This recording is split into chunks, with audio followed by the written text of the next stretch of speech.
What's going on, everybody? This is Drew here. I want to welcome you all to a brand new episode of Phoenix Down. This is Phoenix Down 105.4, and that is incorrect because I had it wrong, and I'm looking at the old one, and it was not 105. 115? 120? I can't remember. It's 0.4, whatever it is. Something 0.4. Something 0.4. One something 0.4. But we're continuing our playthrough of Yakuza Like a Dragon. Today I have with me Matt. Hello. And yeah, we took a week off to grind, and boy did we need to. Because the fight coming up in Chapter 12, we left off halfway through Chapter 11. And the fight in Chapter 12 is very difficult. I am not opposed to some grinding, but I was not expecting to have to grind. I think more than 50% of all experience I've gained in this game was just grinding for that one fight. Holy crap. Which is insane. I mean, I put on 15 levels of grinding. Yeah, see, I didn't do that much. You beat that fight at what, level 50? 56. 56. You beat the Chapter 12 boss fight at level 56. Yeah, it turns out it wasn't that hard when you level up that much. No kidding. I beat it at 46. And it was hard. What was it, 42? I think you said 46, so I'm like, I need a buffer. I grinded to 48 and got slapped around pretty hard. Like, I was. So you attempted the fight?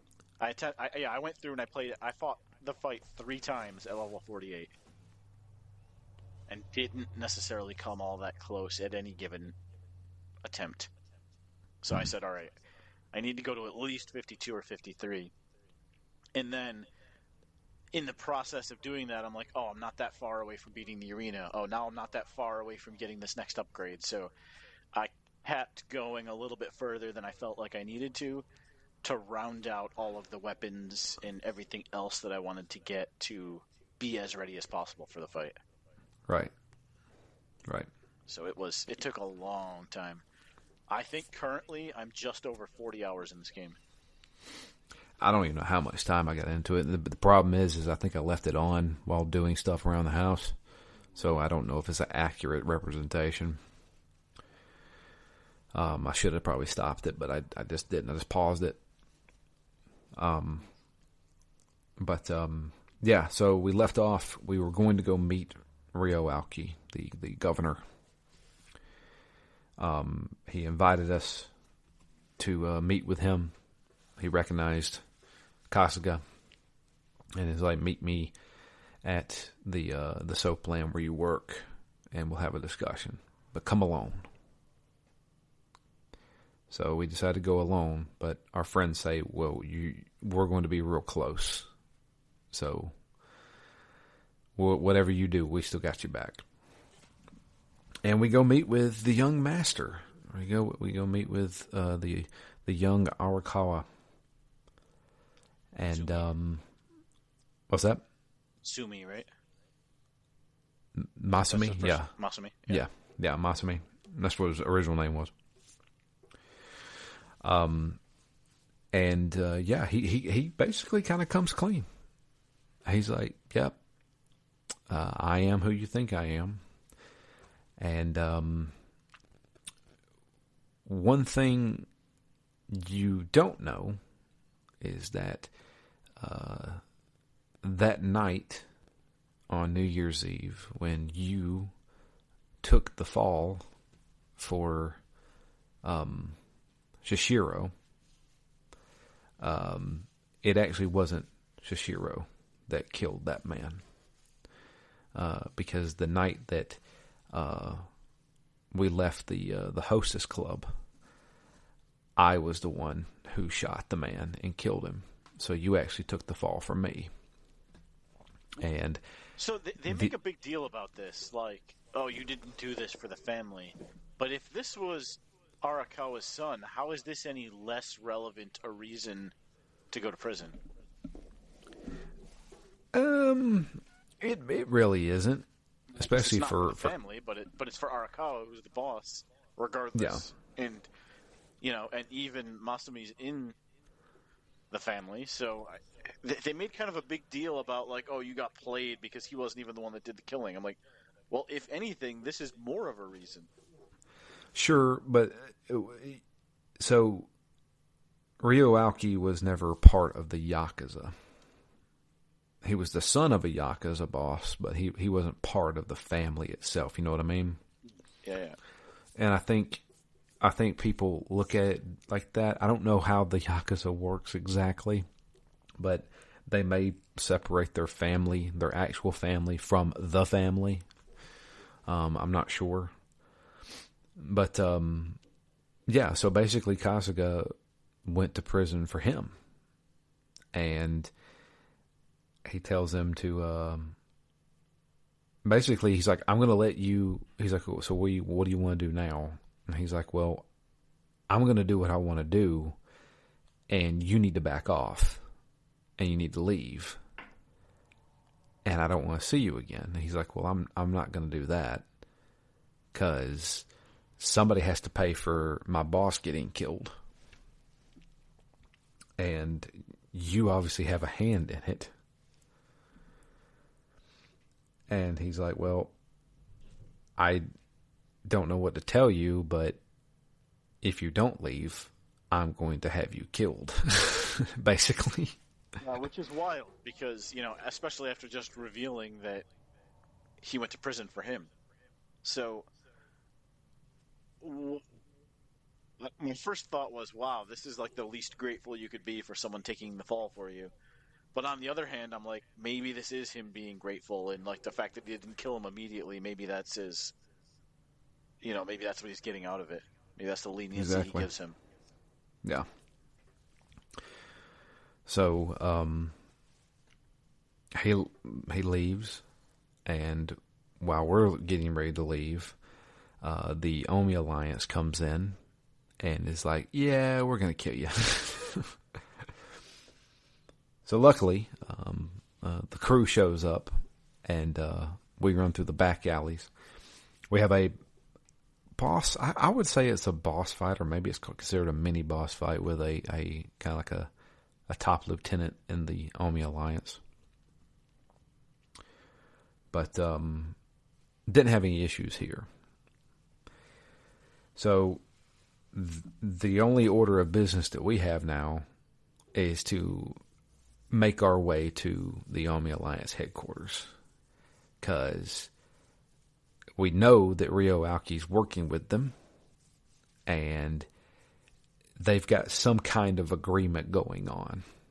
Like, you got the legit side and you got the corrupt side, and they're working in unison together. So we got to get some answers, and the only way we can get answers is by going to Arakawa. Luckily, we have a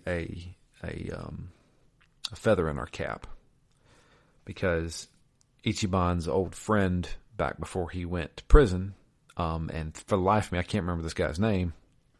His Anaki. Mitsuo. He has contacted us. We forgot to mention that in the last episode, so sorry. Mitsuo shows back up and tells him, hey, I can get you in and have you talk to Arakawa, but you have to do it on my terms. We can't just go in there guns blazing. I love this as one of, the most Ichiban things to do ever, when he just like shows up early. Yeah, so we have to go to Sotenbori, go back to Sotenbori, and they're like, well, we're a day early, let's just hang out. And he's just going nuts. They're sitting at like a hostess club, and they're like, or a cabaret club, and there's like, dude, I can't take this anymore. I'm going to go. And he wants to leave the crew, and the crew's like, nah, you ain't going without us. That's like a suicide mission. So we go to the Oni headquarters, and we're going to sneak in pretending to be, apparently they have like a banquet happening or some kind of big meeting. They're having like a bunch of people bring in food and stuff like that. So we're going to pretend to be them. Although we don't dress up like anybody. We're walking around like we got a homeless dude, and we got this what looks like a businesswoman. And it's just like, Yeah, we're legit. We're carrying boxes, see? And in this part, we have to sneak, kinda. I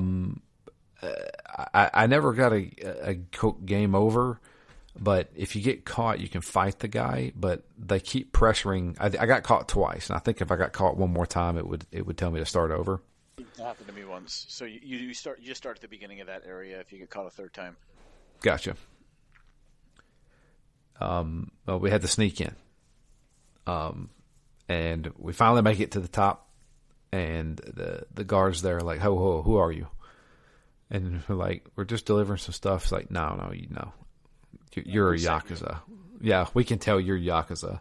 What's your name? And he's like, my name's Ichiban Kasuga. And Namba's like, couldn't you use like a fake name? Why? It's too late now. Yeah. And he's like, no, I'm all in on this. And of course they're like, oh, you're the guy that the boss shot, so why are you here? And so we have to fight them. And we make our way up the stairs, but we're stopped. We're stopped by two very familiar faces. If you've played a Yakuza game before, you will be very familiar with these people. These were top Tojo clan officers, now part of the Omi Alliance. None other than Goro Majima and Taiga Sajima. We call them what, like living legends? The living legends. The what is it? The Mad Dog of Shimada? Is that what it is? Shimada? Yeah. Yeah. And I don't think Sajima has a nickname. And his sworn brother. And so they're going to stop us. Two things. One, hearing these guys in English does not make sense. Especially when Majima gets a little bit whiny. Yeah. It makes you ruined my big reveal. I was supposed to be, coming in with all this bravado. And he's like, why you gotta play me like that? Yeah. So I had to look it up. And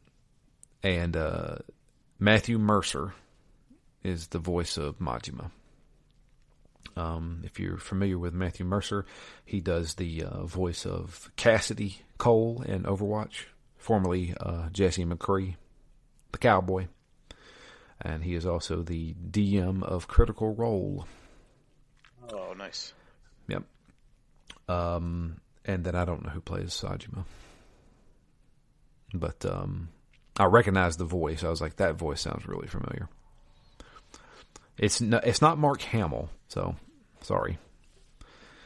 Anybody out there who remembers Yakuza 1 on the PlayStation 2, Majima was played by Mark Hamill, and he was doing everything he could to not do a Joker voice, but it definitely sounded like the Joker. I don't think I've ever actually listened to that. There's got to be YouTube clips, right? Oh yeah, definitely. I don't think I ever did, but I do want to listen to that. Yeah, no, it's straight up the Joker. But yeah. And so now we have our difficulty spike, the boss fight to end all boss fights. We have to fight. There was one that was worthwhile, right? If I got to fight somebody a few times, I'm glad it was them.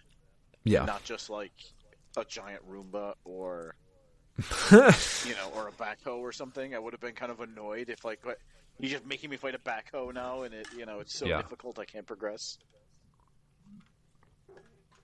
Exactly. But yeah. So the first part of the fight, we had to fight Majima, and he has his little tricks. He does the doppelganger thing, all his special tricks, using his knife, cutting people up, and tons of status effects. This fight's full of status effects. He can make people bleed. He can make and Sajima can make people stunned. It's rough. I had David told me this. I thought I had found a way to cheese it. Okay. By leaving one doppelganger alive with a sliver of life, and then just going back to the real Majima. And I'm like, all right, I'm gonna get him down to the tiniest sliver, so I can wipe both of them out in one turn, and then only have to fight Sajima by himself. Yeah, because if you leave him alone without his doppelgangers, he will summon them again. Oh, at one time I killed the doppelgangers and Sajima immediately stepped in, and Majima still had like 60% of his health bar. Oh. And so I was like, oh shit, like if I can just keep wailing on him, I'm going to get him all the way down to 0 basically before Sajima steps in and I won't have to fight him together. But I got him down to maybe 35 or 40%, and then my hits just stopped doing damage. Yeah. So I couldn't even cheese him. Yeah, you have to fight them both at the same time. And then Sajima comes in. So there's one thing about Majima. He is weak to fire. And maybe electricity? I can't remember. And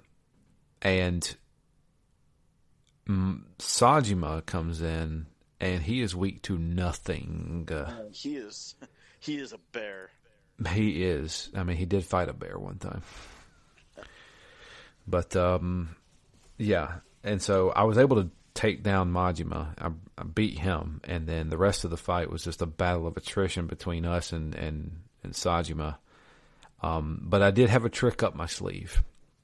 If you go to the pawn shop has 2, you can buy 2 of them, rocket launchers. That does some damage, my friend. And I was able to whittle Sajima down to about half health with 2 shots. Wow. And that made that fight significantly easier. But it still like wrecked my party. Like it was a long fight. It was the hardest fight in the game so far. Not even close. No, not even close. But yeah, after beating the epic boss fight, Arakawa shows up. He's like, "That's enough. Everybody stop." And they both turn and they're like, "He's with me." And Majima's like, "What? You're saying these guys are on our side now? Wait a minute." He gets kind of upset about it. He was looking forward to beating us more. But that's when pretty much the entire hand's being dealt here. They're showing it because Arakawa's there, but then all of a sudden, out from some doorway, Daigo Dojima shows up. Yeah. The 6th chairman of the Tojo clan. Quite the chapter for friendly faces. That's right. Or familiar faces, at least. And they bring us in, and they basically tell us everything that's going down. And basically what ends up happening, and what the plan was all along, we just didn't realize it, was that Arakawa knew that his son was going to try to take over everything, basically. So he went the legit route and became a politician. He's became a very successful politician. People love him. He has like 80% approval rating. And he thinks he orchestrated this, but Arakawa was actually the one orchestrating it because he knew what his son was going to do. He was going to try to take over everything. Take over the legit side as well as take over the corrupted side, the Yakuza. Arakawa will go to any kind of lengths to make sure that doesn't happen. So far as to basically his plan is to dissolve the Yakuza. Both the Oni Alliance and the Tojo clan gone. The end of the Yakuza. I would rather see the Yakuza end than end up in the hands of my corrupt politician son. And so that's what he's been doing this whole time. He's been orchestrating all of this, but making it seem like everything's falling into place for his son, Ryo Aoki. There's not a lot of love lost between those two. Definitely not. Arakawa can basically tell how ruthless his son has become. And let me tell you, his son is ruthless. You'll find out in the next chapter. spend But much time. I mean, it's quite the juxtaposition between the young master in the wheelchair and then Ryo Aoki now. And they haven't really talked much about that transition, have they? not particularly. Like why or what happened or what his real aspirations were. I mean, he comes off a little bit at the moment like cartoon villain, like, oh, I'm just trying to take over the world. Yeah. I just want to do everything, and this is the best way to have the maximum amount of power. And I'm navigating everything from behind the scenes. Like, yeah, I get all that, but what I don't really get is why or what he cares about, if anything. That's a good question. And I think we may only hear about that at the end of the game. I think. I could be wrong. We have to hear his motivations. Why? Why is he doing this? Yeah. But we don't. And again, We in don't some really games know. you might say it doesn't really matter, but I feel like this game is all about people's motivations. So I'd be shocked if it wasn't there. Yeah. And so they basically detail everything that they're planning on doing. Start tomorrow. We are dissolving the Yakuza, and we're, me being the head of the only alliance, the head of the Tojo's here, even though the Tojo is a shadow of its former self, we're going to dissolve it all. And all of this is to make sure that it doesn't fall in the wrong hands. So we have to be ready, because they're going to announce this at the... So Arakawa is the acting chairman of the Oni Alliance. The successor is actually getting out of prison right now. And he's getting out the next day, and they're going to announce it when he comes out. Apparently they've been working with him too about it. And I didn't know who they kept talking about, but when I saw him in the cutscene, I was like, oh, that guy. I remember him. He was in Yakuza 6, right? Yeah, I think so. Yeah. I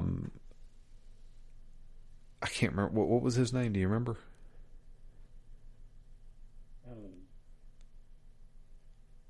It's not Tendo. Tendo's the boxer. Tendo's the boxer. Yeah. I can't remember what his name is. But anyway, so he basically, we all meet at the Omni HQ. They're having a big to-do for the boss getting out of prison. He's going to officially take over the Omni Alliance, and pass the torch, that kind of thing. But when he comes out, everybody's there, including Ichi, and of course the Omni's like, why is this guy here? And his little band of misfits. They're like, don't worry about it. We're gonna see. You're gonna see a little bit later on. And Tendo's there. He's not happy about it either. And then they make the announcement to pretty much all of the Oni Alliance. We're disbanding. We're taking this document to the police, and we're going to turn it into them. And you guys are going to be ex-Yakuza. Well, this doesn't sit well with them at all. They're like, what are you talking about? And they want to start a fight. So we got Arakawa and Majima, Sajima, Ichiban and his band. And Tendo's like, well, if we're going to fight, I want to be on the winning side. So he joins us. And we're going to fight the rest of the Yakuza. So this begins, I would say, mini boss fight. We fight a bunch of guys. And after one fight, we get another cutscene where they, I think Majima loses his knife, or there's a knife laying there. And a guy, one of the Yakuza guys, grabs it, and he's going to rush the stage that they're talking at, and he's going to try and kill. I think he wasn't going for Arakawa, he was going for the Omni head, the guy we can't think of his name. And Ichiban's trying to chase after him, he can't catch him, and he's about to stab him, and the guy gets punched right in the face. And it cuts up from his fist going up to his head. And who is it? It's none other than the fourth chairman himself of the Tojo clan, Kiryu, Kazuma Kiryu, standing right there. And I have to say, this was an epic moment. Yeah, really good to have that cameo. Yeah. I was thinking, is he gonna make a cameo in this? And sure enough, he did. And I think that's the only time we'll see him.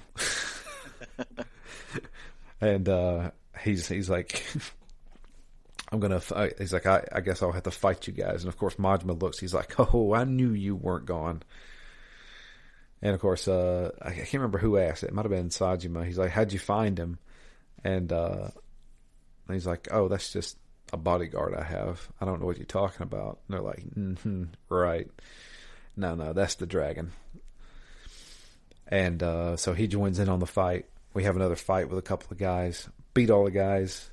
And Kasuga's like worn out. He's laying there. He's like, oh, God, this is crazy. Arakawa stops by and he's like, you deserve a rest, man. You did good today. We're going to go turn this into the authorities. And I'll talk to you later. They're walking out the door, and the last one to leave the door is Kiryu himself. And he looks at Kasuga, and he's like, you're going to do good, kid. And then walks out. And I was like, that's perfect. That's awesome. The one thing I that weirded me out, that voice. I was just like, this is not what I think Kiryu should sound like, but okay.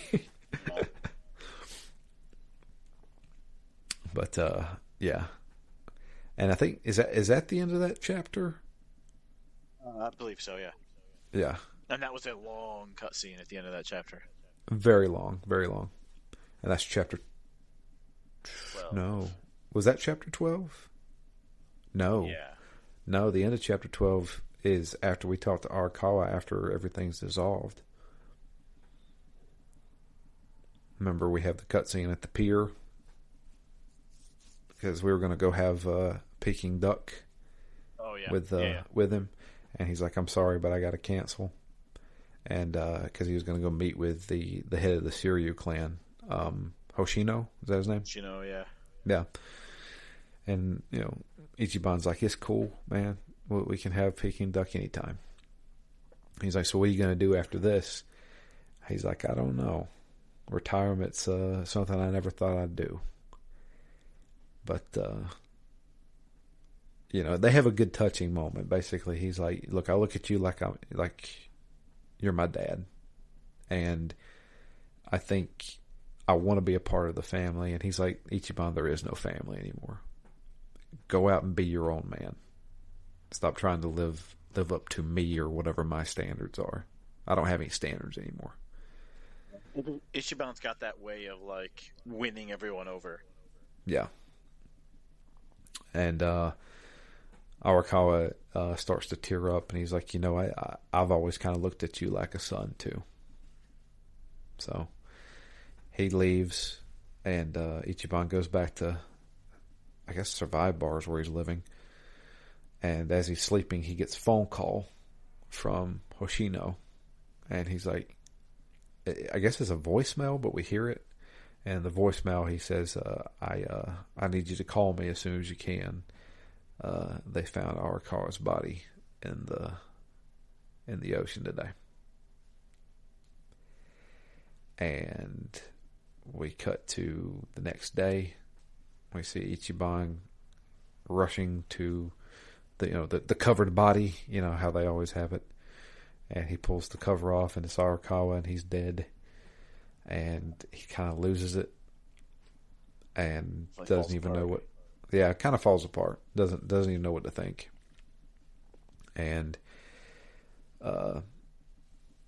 he's kind of moping around for a while, and the rest of his party members are like, "Hey, man, you need to, get out of this funk. Arakawa wouldn't want this."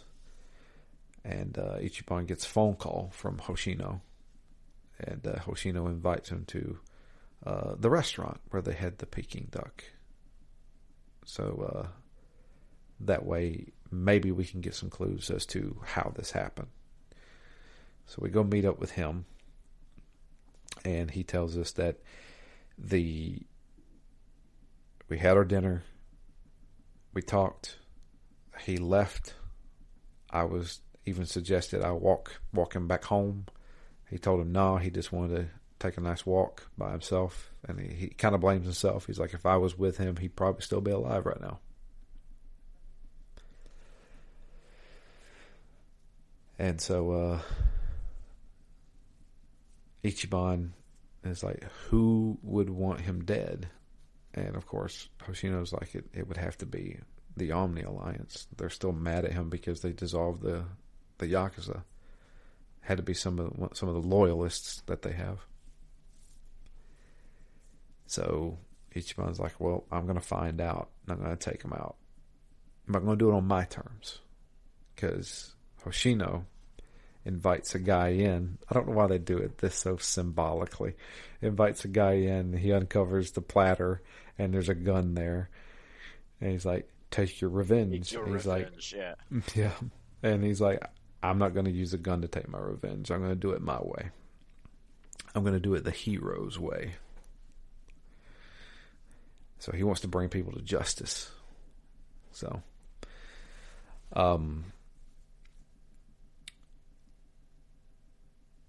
after that, I think, does Hoshino suggest he run at this point? I can't remember. He does at some point. I thought that was in chapter 13. Yeah. It might have been like the next day. He calls him and meets him. And he's like, so I've got, if you want to find out and you want to get close to the people who's responsible for this, you're going to need to get close to the politician that's running. Well, who's the politician that's running? Well, it's none other than the Bleach Japan guy. Kume. The one that everybody hates. And so he would obviously know because he's still using the Omni Alliance as bodyguards and all that stuff. How do we get close to him? He's not going to have anything to do with us. Well, he would have to get close to you if you run against him. And Ichiban's like, you want me to run with him? Like, I'm a ex-con. How the heck are you going to have me run for him? And so he's like, well, here's your $3 million back. Go register. So this is a very weird cutscene, too, because they're, like, standing in the street talking and talking about the candidates, and Ichiban's like, who did you find? He's like, oh, I didn't forget. I've been searching high and low. And then immediately they're like sitting in a cafe where it's Ichiban and Hoshino and Psycho. And then the other two are at the other table. But I don't know where those tables came from. It was such a weird, jarring cutscene for me. Because I'm like, they're talking in the street. And then the conversation immediately picks up as if no time has passed. But now they're sitting somewhere else. Yeah. And I thought that's when he said, like, I have found out who should run, and it's you. Yeah. Sometimes the transitions don't translate well. I couldn't actually tell if it was meant to be, like, the same sentence that he was continuing, or if it was, like, they actually did go to a cafe and then just picked up the conversation later. Yeah. I don't know. There's some weird things about this because during cutscenes, I still watch the people in the background. If you watch the people in the background, they walk toward the camera, and it's almost like they're like, "Oh, something's going on. I need to leave," and they turn around and just leave. Yeah, I remember. I was watching one where there was a background person who was walking right to left, but was like up against a light pole and was just taking these long strides, but not moving anywhere. Just walking in place. It was taking a step to the right, I think. Yeah, the Dragon engine at its best. It is pretty amazing, though. I'm actually still impressed sometimes by the engine. I feel like there's not as many like super crowded streets as there were in Kamurocho. Yeah, but there's definitely like one or two streets that are fully lined with bicycles, and just knocking into them and having the whole line of bicycles fall over instead of absolutely nothing happening in the earlier Yakuza games. Yeah. It's pretty impressive how much you can interact with, and then I remember being amazed by it in Yakuza 0, but that ability of occasionally when you go from like street view into like business, and the weirdest thing is that there's no issue with the camera. It'll just immediately transition to the right location, and just kind of surprising sometimes how well that works, those transitions exterior to interior, and sometimes even like the cutscenes into the actual gameplay. That's one thing I will give this studio, is that their attention to detail is really good. Like, even in the older Yakuza games, it was like, man, this is, it looks like a fully rendered, version of Tokyo. And it's really impressive. And graphically, I think Like a Dragon looks amazing. It does. Like and they totally redid all the cutscenes to make it match with the English voice actors. That's noticeable, and just how good, especially in the cutscenes, some of the character models look. Like Sawashiro at the end of the last chapter we played. Sometimes I'm just like looking at his face, and I'm just like, damn, that is really high quality cutscenes. Not just like, I don't know, resolution or anything, but even just like the skin texture and the way it deforms when he's speaking. I'm just like, wow, that is impressive. Yeah, he is modeled perfectly like that. Like, I feel like he is probably one of the best character models in the game. Like, when he was having that cutscene, which we can go, I guess we can go ahead and talk about. Basically, the remnants of the Omi Alliance is kind of having a meeting, and Shishiro's sitting there apologizing, or we think he's apologizing, and to the I guess some of the captains and lieutenants, I'm not sure exactly, and he's basically saying, I'm going to take over, and they're like, well, who made you boss?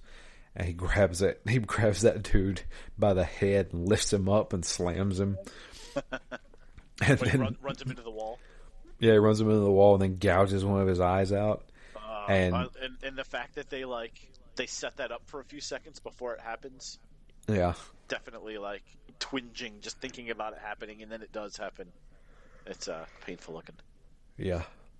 That whole cutscene, I was just like, man, this is impressive. Like the whole thing just looks fantastic. Yeah. And that guy is very well acted. I like his character a lot. He is a good villain. Yeah, exactly. He's been an asshole since the beginning of the game. And he's basically going to take over, or try to take over, along with I can't ever think of the guy who talks like he's from the Bronx. I can't think of what his name is. But Yoshino or Yoshino? No, it's Ishioda. Ishioda, yeah. The guy with the wrecking ball at the beginning. Yep. And the long hair. The long hair guy. But so that's what's happening in the background there. But in the meantime, Ichiban's running for what is it he's running for exactly? Is it? That's a good question. I wasn't sure if it was like not mayor, not that level, right? I think so. It could be. I don't know. But so he's desperately trying to get in contact with Kume, who's also running, and they have a few meetings back and forth where like they have their own van, and he's having a debate via vans, and we have to fight some of his bodyguards who are obviously on the Alliance, and there's a couple of times where we have to meet up with him. So we go in and we finally are able to shake his hand, and we're like, we're going to go talk for a minute. But Jungi Han comes in, and he's like, there's an issue. He's like, what's the issue? somebody is actively trying to kill Hoshino, the leader of the Shiryu clan. He's like, what do you mean? He's like, right now. This is happening right now. My sources have told me this. Okay, so we have to put that on the back burner. Got to go to the Shiryu clan headquarters. And in between that, so I should say before that, we got a cutscene with Shoshino and Ryo Aoki, the mayor. Or governor, excuse me, the governor. It looks like what he's running for is just a representative seat. Gotcha. In government to represent the district that they're from. Gotcha. Kanagawa district. But the cutscene, Ryo Aoki's basically tearing Shoshino a new one.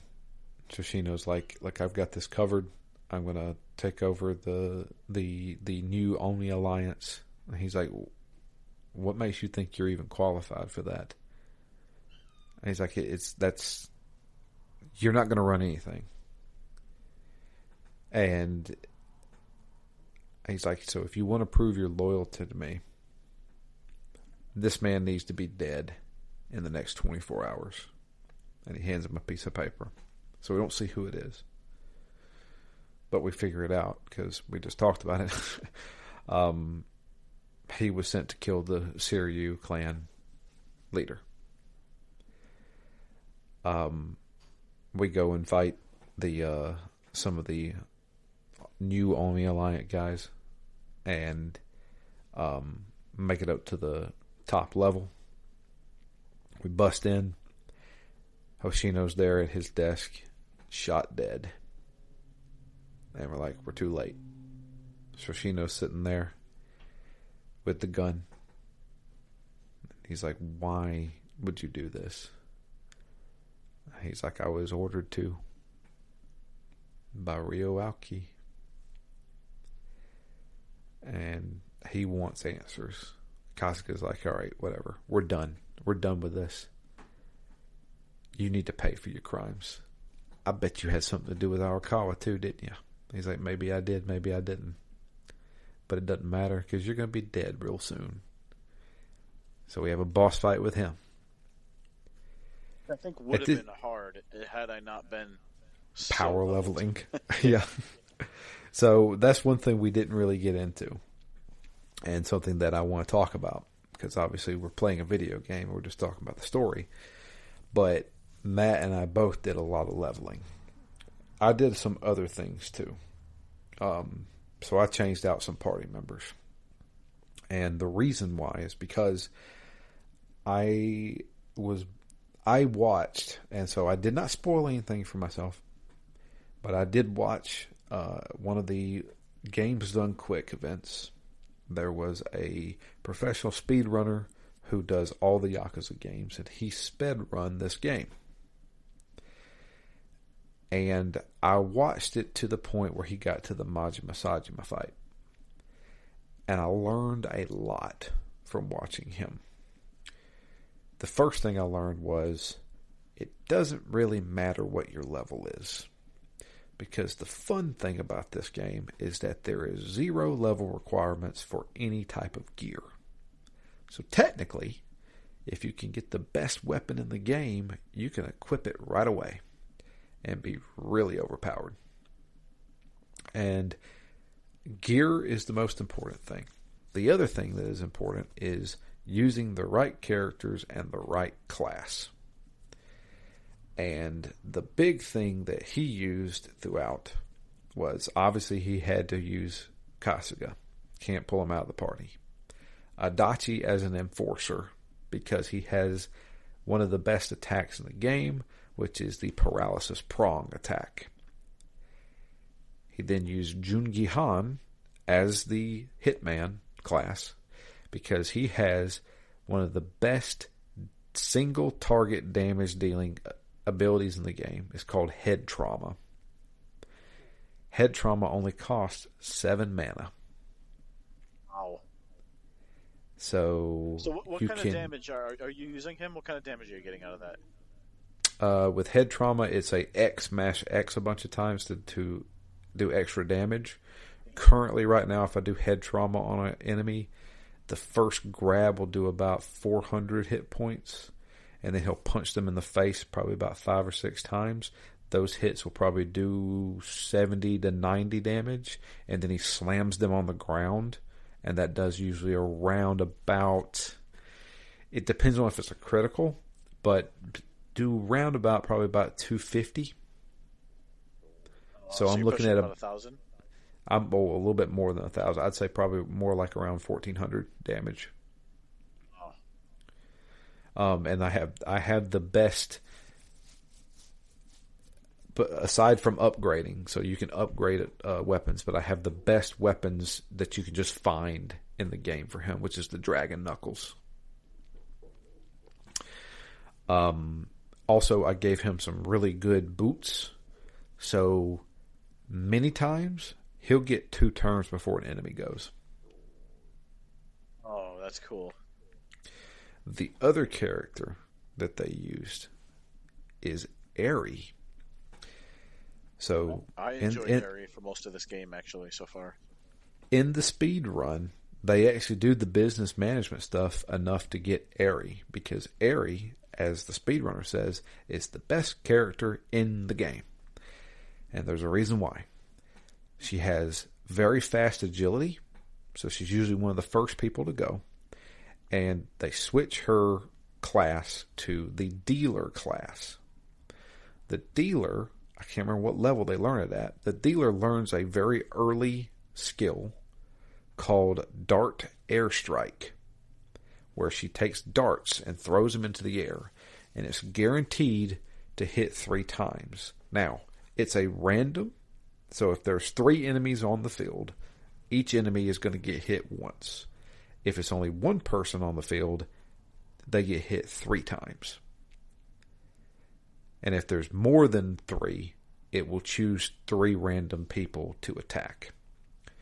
So you've got a multi-hit ability that can hit multiple enemies, guaranteed. There's no missing to this ability. And let's say there's only, if I'm fighting a boss, right, like Shishiro. Yeah. If I throw the darts in the air, each dart's going to do about 300 damage. That's not bad. That's not bad either. So that's what I did. I enjoyed her mostly for the thumbtack attack. Yeah. Because, I mean, most of the time, it's interesting though, because one of my favorite things that I picked up ended up being the little totem that you get that prevents you from having to do any street fights. Right.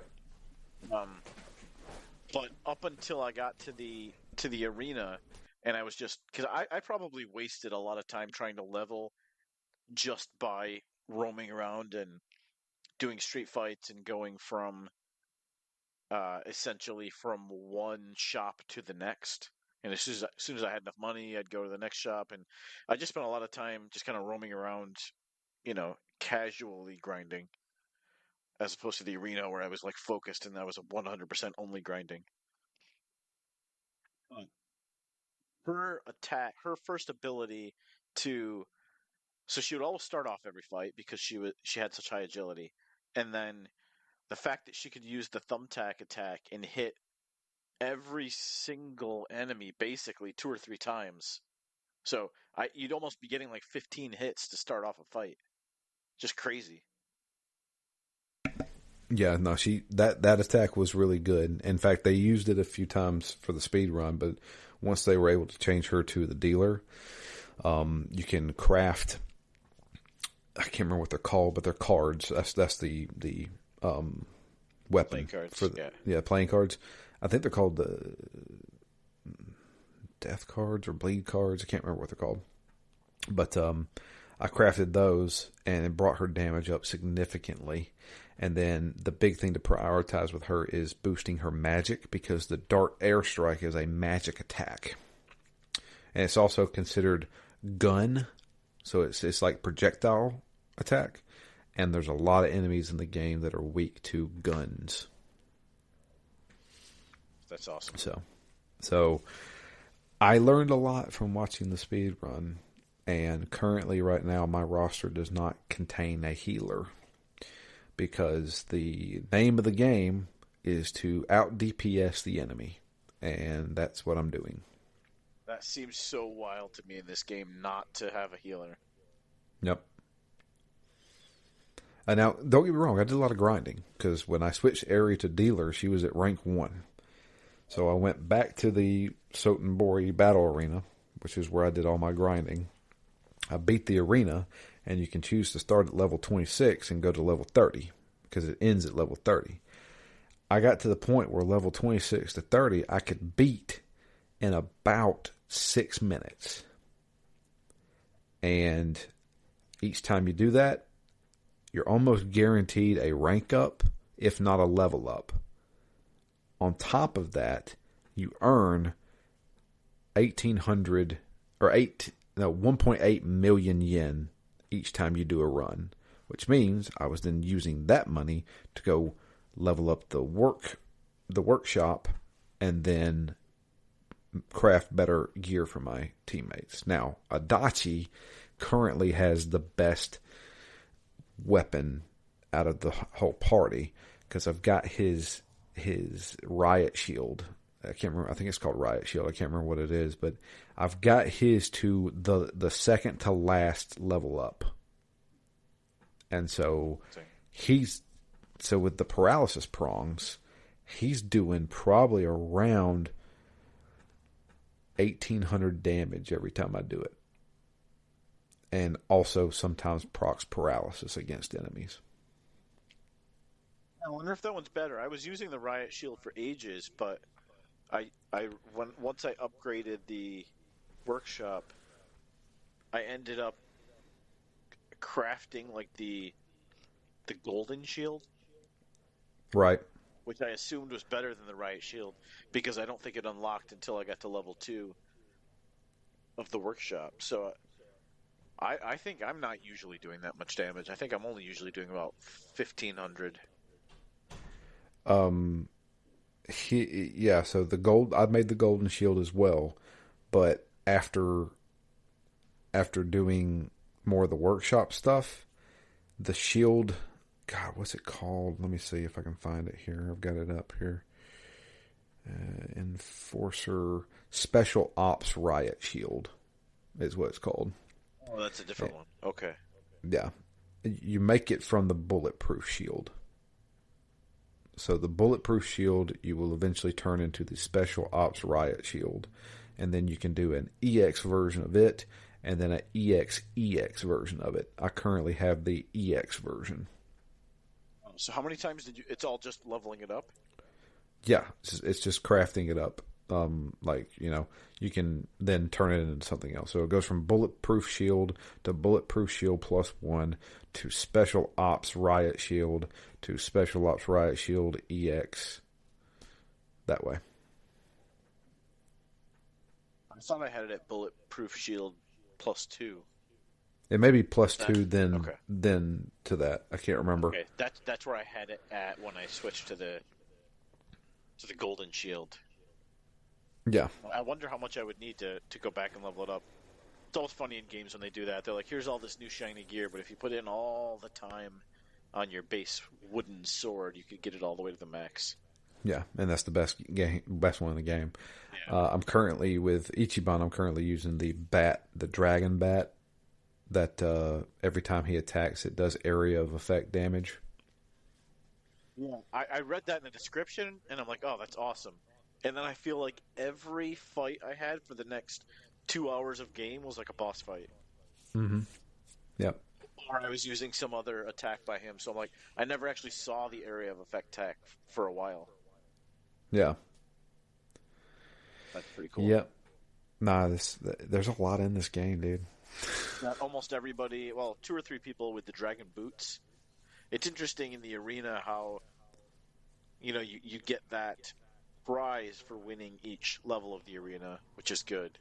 But then you also have the bonus one, which I felt like usually wasn't as good, but there's also the fact that you can get it over and over again. That's right. You get it I have time you every those party conditions. member Every party member I have has dragon boots on. Nice. I think I've got With one or the two that still don't. there's an exception. Aerie does not. Aerie has the magician's boots or something like mystical boots because it ups her magic. So that way her dart airstrike does a lot more damage. I think there's still two things I need to get out of the battle arena, which are the bonus items from the last two levels, 29 and 30. Yeah, I didn't get all the bonus items. I think I wasn't able to get the last one. I know. Dragon helmet, right? Yeah, that's the helmet. Yeah, but Yeah, I've got a few people with Viking helmets. yeah,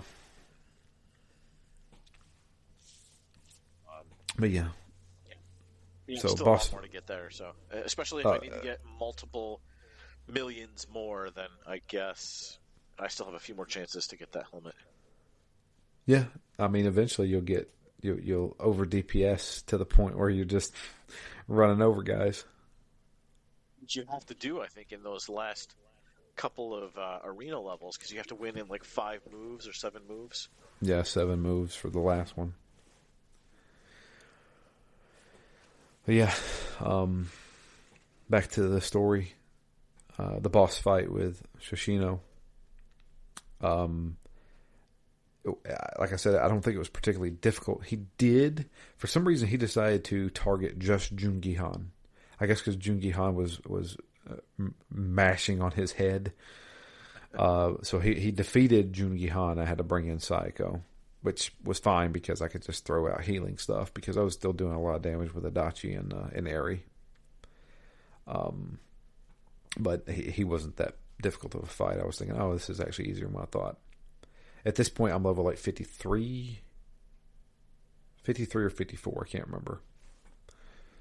But beat him, and we have a very long cutscene. And he basically talks about a lot of things. A lot of historical things. Yes. So, first, did you kill Arakawa? No. I was asked to, but I refused. Who asked you to do it? Ryo Aoki, the young master. Okay. Why did you not do it? And he's like, I've never told anybody this, but I'll tell you. It all has to do with many years ago when I was just a kid. I met this girl. I struggled. She got pregnant. I didn't want the kid, so I made her get rid of it. So what did we do? We took the kid to a coin locker and we put the kid in there and we walked away. Coincidence from the beginning of the game. All right. And I'm thinking, wait a minute. So does that mean what I think it means? And he's like, well, we had a change of heart, or my wife or girlfriend did, and we went back to get the baby. But by the time we got there, we saw Arakawa, who I didn't know at the time, punching the door, and he got the child and ran off with it. And we were thinking, well, this is great. We didn't want the kid. Now he's going to a good family. Screw it. And we sat around, and then all of a sudden, this other group of people come. And they're looking for a baby in a coin locker. And literally the one next to it. Lockers number 99 and 100. Yeah, 99 and 100 had a baby in it too. And this baby, the man took. And I'm pretty sure it was the guy who ran the soap land at Shangri-La. I'm like, so you're telling me that Ryo Aoki is not Arakawa's child. It's your child. Yes. And that means that the baby that went to Shangri-La which was where I was born, was me. Yes. So you're saying that I am Arakawa's son. Yes. What? Arakawa himself does not know this. And Arakawa is now dead. I'm just thinking, when I saw that, I was like, what? Like, I've seen some ridiculous stuff in Yakuza. We all have. Yep. This takes the cake. Yeah, this is pretty ridiculous. I mean, it just so happens that two babies locked in coin lockers. How often are babies born on the same day, then are put in coin lockers, then grow up separately, then meet each other and become part of a Yakuza family without knowing each other? Something's fishy. Yeah. But I don't think that. I think that's just it. I think it's supposed to be a coincidence. It's a pretty big one. I know. Although I think the funniest thing for me in this whole set of cutscenes is Sawashiro saying, "I don't even remember the girl's name." I don't know if you caught that. Like, he's like, I was dating a girl at the time. I don't even remember her name. And so I'm like, oh, they must not have been together very long. And he's like, well, then we lived together for ages and we had a baby together. I'm like, you don't remember her name? Yeah, right. Right. I get a lot happening, but this was not a girl you dated for a week. No. This is yeah. No. Mother of your child. I mean, lived with her for what seemed like years. Years, yeah. Yeah. He said he met her when he was 15, and it looks like he was in his 20s during the coin locker baby stuff. He doesn't even remember her name. Oh, it just sounded ridiculous to me. Yeah, I mean, yeah, this one I was just like, what? Okay. What? But, I mean, I guess they were going for a twist.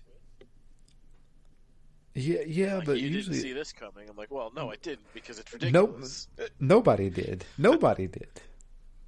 I don't even think the writer saw this coming. I think somebody just spitballed this idea, and they're like, "What? That's crazy! So crazy it might that's just work. That's so crazy it might work." But yeah, so that's what happened. Shishiro's like, "So you can go ahead and kill me now," and he's like, "I wasn't planning on leaving this place anyway. This was a suicide mission." And he's like, "No, we're not going to kill you. We're going to do this the right way." And so they have him arrested, and he is taken off in the paddy wagon. You know, like, the other comments here are exactly what I would expect in a Yakuza game. Like, oh, he went into this fight, like, he knew he wasn't going to kill him, and he just wanted, you to get justice. Yeah. Well, yeah, he turned himself in. Like, so Jungi Han got his little tip. Well, the tip actually came from Shishiro. And he was basically saying, I want you to come and stop me. But as he said at the beginning, when we bust down the door and we see him dead, he's like, you were late. You're always late. You always have been. A little guilt on top of him. So the only thing we got to go on, as Shishiro said, it was that, so if you didn't kill Arakawa, who did? He's like, the only person I can think of is the Bronx Man. Yoda. Yeah. So that's where we're off to next, I guess. That was the end of the chapter. Gonna get revenge on our own terms, I guess.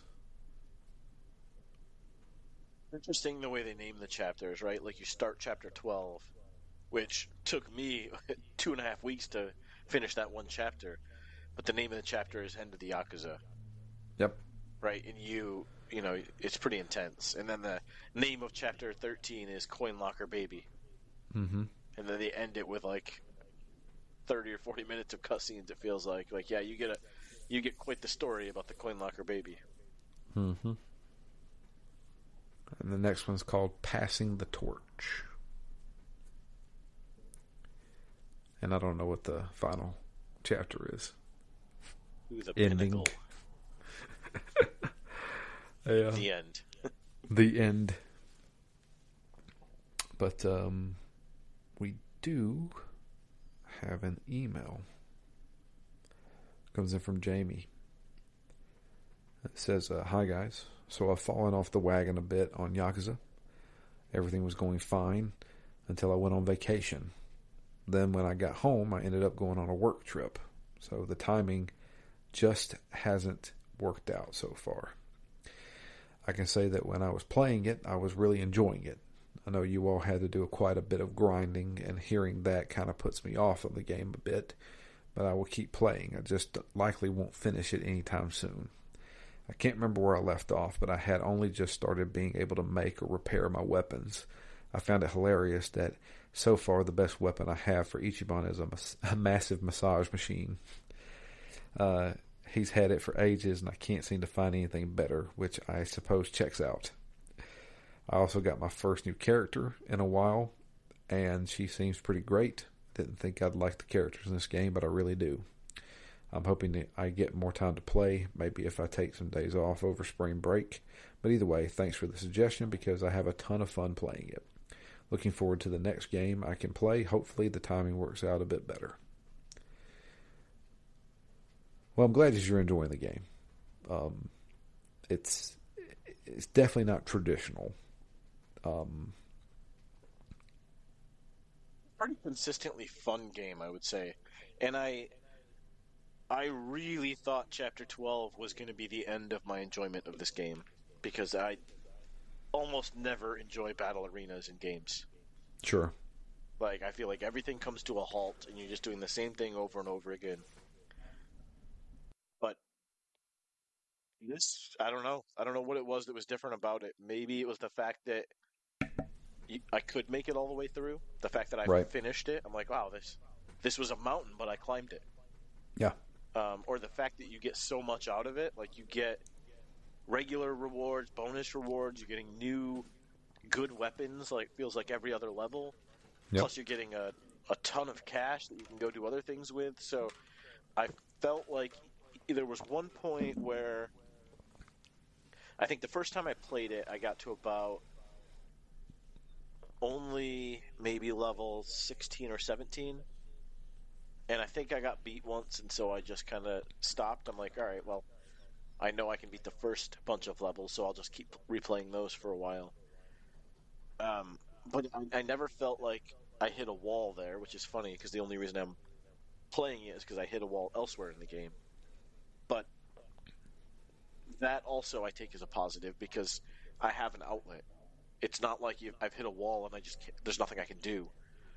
So, and the jump in XP that you get there is huge. Because before that, like I said, I was kind of wasting a lot of time grinding just by wandering the streets. And a lot of those fights were only getting me 2 or 3 or 4,000 XP maybe. Yeah. And then you immediately get into these fights, and even at the lower levels, you're getting 20 or 30,000 per fight. So, a 10x speed increase in leveling is huge. And then by the time you get to the end of this, a bunch of those last fights, you get 60 or 70,000 XP. Yeah. So it's just wild how effective this is at leveling up. Yeah.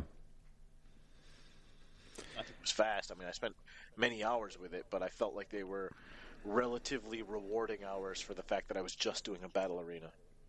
And so, like, what I thought Yeah. was going to be, like, the least favorite part of the game, like, this is it, I don't like it anymore.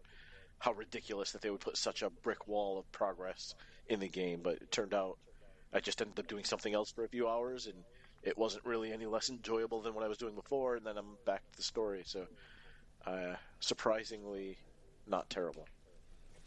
Yeah, I think that's the big thing was I was fearing the difficulty spike and being stuck.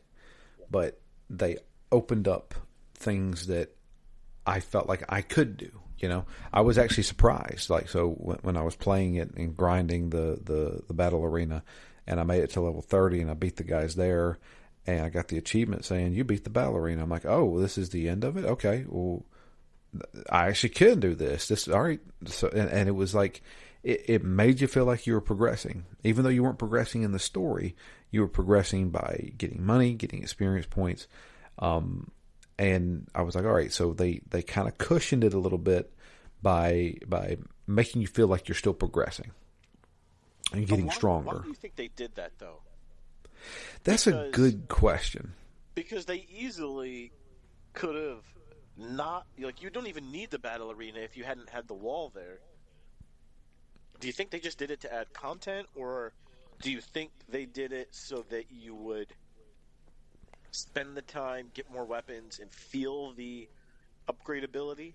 Or do you think they wanted Majima and Sajima, that fight, to feel special? I think that's what it is. I think you can't take two of your main characters from the original Yakuza series and make them a pushover boss fight. You have to work to beat those guys. I mean, those are like every other game, they're unbeatable, and now all of a sudden anybody could beat them. Yeah, exactly. Like they're legends. They're legends in the Yakuza series. So yeah, we got to make this a hard boss fight. I think honestly, that was probably what it was. I feel like they were obligated to make it that way. And I think the bonus was you're getting this feeling of getting stronger too. So I think that's what ended up happening. Because I mean, if they'd made Majima a pushover, you're like, oh. What are you talking about? Like, Majima's not a pushover. I kicked ass in Yakuza 0 with him. To my mind, I feel like they also said, we can't have a game here without a battle arena. This is true, too. Place to put a battle arena. Yeah. You know how we love it. So there is another battle arena. Was there really? Yeah. And I'm pretty sure it has 100 levels. And it's in Kamurocho, which I think is where we're going next. So, I know that there's another battle arena, and you know where it's at. The underground? No. What's the other staple in the Yakuza series?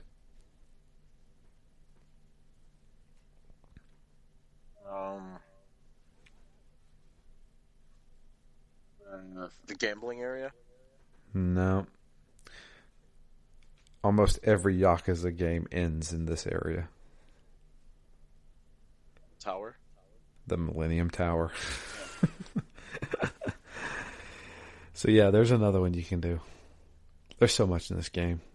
I did a good amount of the part-time hero stuff. Apparently I've already done 30 sub-stories. Like, nice. I've done a lot in this game. I've done a lot of the part-time hero fights. I haven't done too many sub-stories. Well, I've started a lot of sub-stories. Yeah. And I feel like then they give me a break halfway through. I'm like, all right, I'll get back to this later. And then I just never do. Also, if you get Mr. Masochist, his pound mate ability is insane. So he doesn't attack anybody. He makes your characters damn near invulnerable for like 2 or 3 turns. Do more damage as well? I don't think about doing more damage. I think they just can't take much damage. So. But yeah. So I also did the management mini game quite a bit more as well. Yeah, I did a good amount of that just to get a little bit of cash. I think I'm at level 18. I'm down to like level 18. Right. 18th rank. I can't remember where I'm at. They had a big cutoff at 20. Yeah, they brought in another one of the evil corporation people. So I think I still have another one, probably at level 10. That's what I'm thinking too. And then they said the mastermind comes out at the end. Yeah, of course. And I haven't done any of the Mario Kart stuff. No, I saw those guys up there, but I haven't done anything with it. I Yeah. actually got a little bit stuck. There was a part-time hero icon up in that park area, and it looks like it was centered on the bathroom, and there's a guy in the bathroom, but I can't seem to interact with him. Yeah, you have to get him toilet paper. Uh, But there's only like one place you can get toilet paper. It's not toilet paper. It's like the tissues. You have to get tissues for him, and I think there's only like one place you can get them. And I'm like, I'm not walking all over there. To this point, at this point in the game, I am taking taxis everywhere. I am now quite a bit. Yeah. So The other thing I need to find is a bonsai tree what for? for the girl at the upgrade shop. Oh, you trying to woo her? Are you?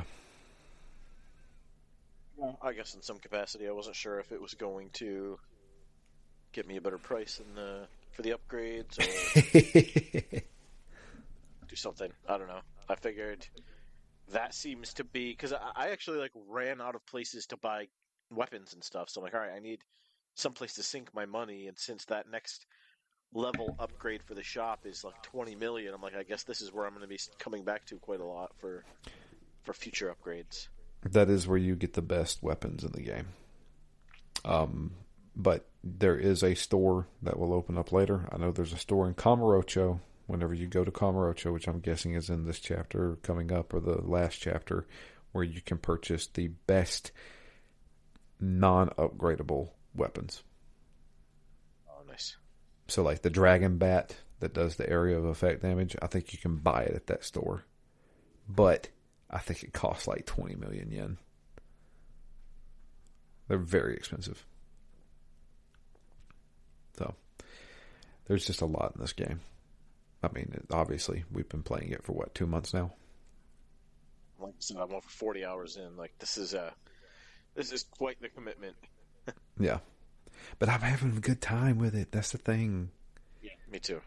And they've had like seeing Majima, having Kiryu show up at the last second. It's like it's got style, man. This game's awesome. Like I'm thoroughly enjoying this game. Still loving the combat. I'm loving the story. I'm loving the characters. Yeah.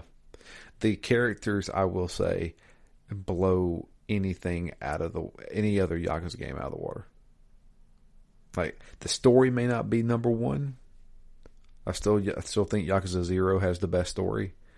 But the characters in this game are bar none. So... And like I haven't even really, I've explored a little bit. So I've got a Dachi all the way up to the friendship level. And but I do enjoy those too. I don't think I'm all the way up with everybody, or maybe even anybody, but I have spent a fair amount of time going back to the Survive bar. And it's funny because every time I go in there, it's not like I go in and do one, and then a couple hours later I go back and I do another. I do them all at the same time. I don't know. I assume that's what most people would do because you happen to be there. Why not just do all the side stories at once? But it ends up feeling a little bit to me like a sitcom. It's almost like you got Norm at the end of the bar. And you just sit down and like, oh, what's the problem today, Norm? And you start getting all their life stories, which is funny because they're at the bar drinking. And you're like, oh, this is what happens at the bar. So I don't know. I found it to be weirdly comical to do all those things while sitting around the bar at Survive. Yeah. So I learned a little bit about Jungi Han. I don't know if you've done any of his stuff. First one. The first one. So he mentions that he was the kind of like the body double for the actual Jungi Han. Yeah. And he's like, this is all plastic surgery. But don't worry, I was also very attractive before. Yeah. But if you continue on with that, you start to maybe think that the Jungi Han that was killed in Yakuza 6 was actually the body double, and you're actually with the original leader of the Gominjul, or not Gominjul, but the what was it called? The Jinghua Mafia. He never comes out and admits it, but he's like, yeah, I'm the body double, don't worry. He's like, yeah, but that don't make any sense. And he's like, don't worry about it. So I think he's actually the one.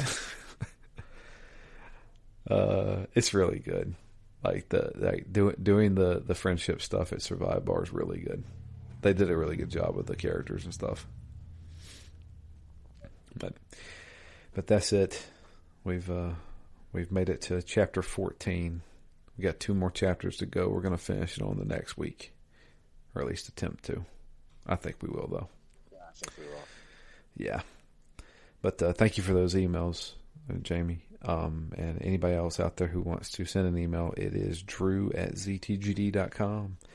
You can also tweet to us. I am at DMLFury. Matt is at REMGS. And the podcast itself is at ZTGD Phoenix Down.